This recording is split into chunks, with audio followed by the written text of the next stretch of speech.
My dear friends,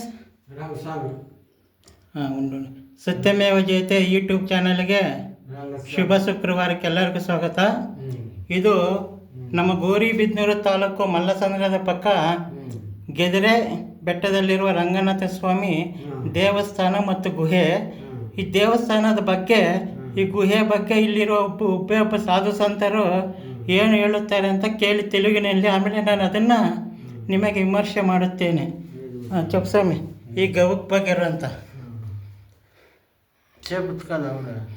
అదే సాధువులు ఏం చేస్తుండ్రు అని చెప్పు.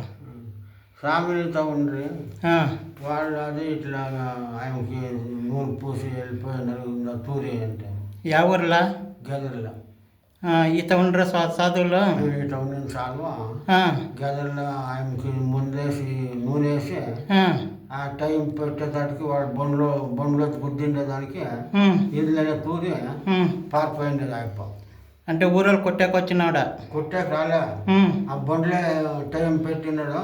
అదే ఇది వశీకరణం చేసుకునేకే నూనె ఆయన పూసుకొని నిచ్చొచ్చిండాడు. అది బండ్లకి కంజన్ కేస్తున్నాడా? వేసేసినాడు.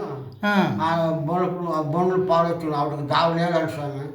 ఆవిడనంటే దావపోలే నీళ్ళకి వచ్చిండే దానికి ఏంటని ఈ గుండు కదా, ఈ గుండెలోనే తూరి వెళ్ళిపోయినాడు అయిపో. అంత అయింది స్వామి. గుండ్లా తూరి గౌలా తూరి వెళ్ళిపోయిండేది. గుండ్లనే తూరి వెళ్ళిపోయిండేది. ಯಾವ ಗವಿ అదే? ఇగో ఇదే గవి. సుమారేండ్ల వెనక,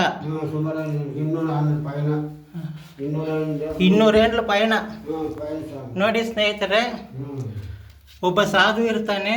ಆ ಸಾಧು ಭಿಕ್ಷೆಗೆ ಅಂತ ಹೋಗಿ ಸುಮಾರು ವರ್ಷಗಳ ಹಿಂದೆ ಒಬ್ಬ ಸರುದ್ರೂಪಿ ಹೆಣ್ಣನ್ನು ನೋಡಿ ವಶೀಕರಣಕ್ಕೆ ಅಂತ ಎಣ್ಣೆ ಕೊಟ್ಟು ಬರ್ತಾನೆ. ಅವರು 7 ಜನ ಅಣ್ಣ ತಮ್ಮಂದಿರು ಆ ಎಣ್ಣೆಯನ್ನು ಗಾಡಿಗೆ ಚಕ್ರಗಳಿಗೆ ಹಾಕುತ್ತಾರೆ.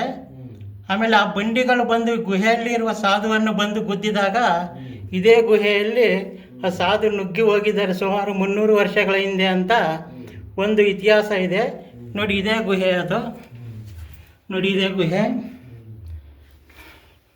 ನೋಡಿ ಕ್ಲೀನಾಗಿ ಕಾಣ್ತಾ ಇದೆ. ನೋಡಿ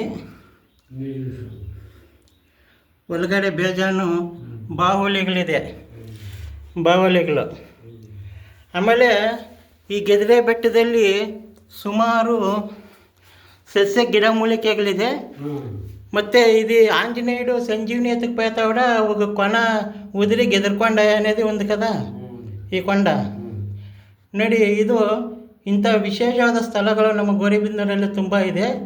ಆಗ ಆ ಹೆಣ್ಣನ್ನು ವಶೀಕರಣ ಮಾಡಬೇಕು ಅಂತಂತ ಹೋಗಿ ಆ ಸಾಧು ಇಲ್ಲಿಗೆ ಬಂದಾಗ ಆ ಬಂಡಿಗಳು ಬಂದು ಗುದ್ದಿದಾಗ ಇದೇ ಗುಹೆಯಲ್ಲಿ ನುಗ್ಗಿ ಹೋಗುತ್ತಾನೆ.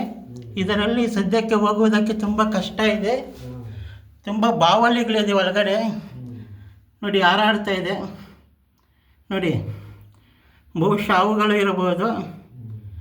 ಇನ್ನು ಈ ಗೆದರೆ ಬೆಟ್ಟದ ಬಗ್ಗೆ ನಾನು ಇನ್ನೂ ತುಂಬ ವಿಷಯ ಇದೆ ನಾನು ಹೇಳೋದಕ್ಕೆ. ಸದ್ಯಕ್ಕೆ ಇವತ್ತು ಈ ಸಂಚಿಕೆಯಿಂದ ಪ್ರಾರಂಭ ಮಾಡುತ್ತೇನೆ. ನೋಡಿ ಇದು ಗವಿ ರಂಗನಾಥ ಸ್ವಾಮಿ ದೇವಸ್ಥಾನ. ಇನ್ನು ತುಂಬ ದೇವಸ್ಥಾನಗಳಿದೆ, ಮಠಗಳಿದೆ ಇಲ್ಲಿ. ಮುಂದೆ ತುಂಬ ಜನ ಸಾಧು ಸಂತರಿದ್ದರು. ಈಗ ಪಾಪ ಈ ವ್ಯಕ್ತಿ ಒಬ್ಬರಿದ್ದಾರೆ. ಒಬ್ಬರಿದ್ದಾರೆ. ಒಳಗಡೆ ಕದ ಪುಂಡಿದೆ. ಸರಿ, ಓಕೆ, ಥ್ಯಾಂಕ್ಸ್.